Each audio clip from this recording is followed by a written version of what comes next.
You know, when you do clinic work, as I do, you get up at the comments you're supposed to make at the end of each concert, or it's sort of become a tradition that you do this. Generally, what you always say is, oh my gosh, this was the best band that I've ever had.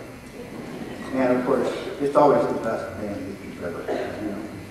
I'm going to say something slightly different today, and I think that I really do truthfully feel this way. I don't believe I've ever had a 7th and 8th grade group that I've worked with that ever had a better rehearsal etiquette and attitude. Man, I'm telling you, yesterday, 3.5, almost 4 hours worth of work, and these kids were with me the entire time. And that is really...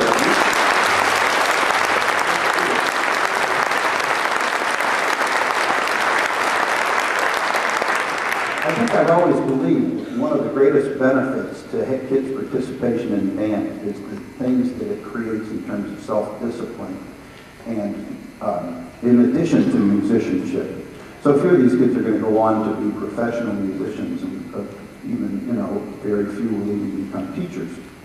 So what they get out of this is an appreciation of the arts and the beauty, and an awful lot of self-discipline in this group. At 7th and 8th grade, oh my gosh, it's just unreal. So I'm thrilled with them.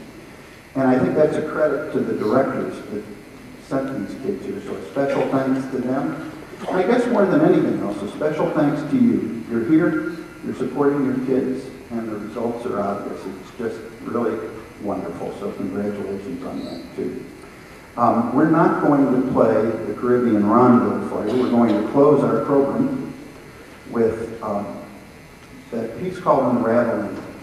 And I think I'm going to just say a word about this piece because it's really a weird piece. You're going to go, what? What's that? There's two meanings to the word unraveling. I told the kids when we started, it's picture that you took a ball of twine and you put it at the top of a very tall tower or a building and pushed it off the edge and held the end of it so that as it dropped down and unraveled.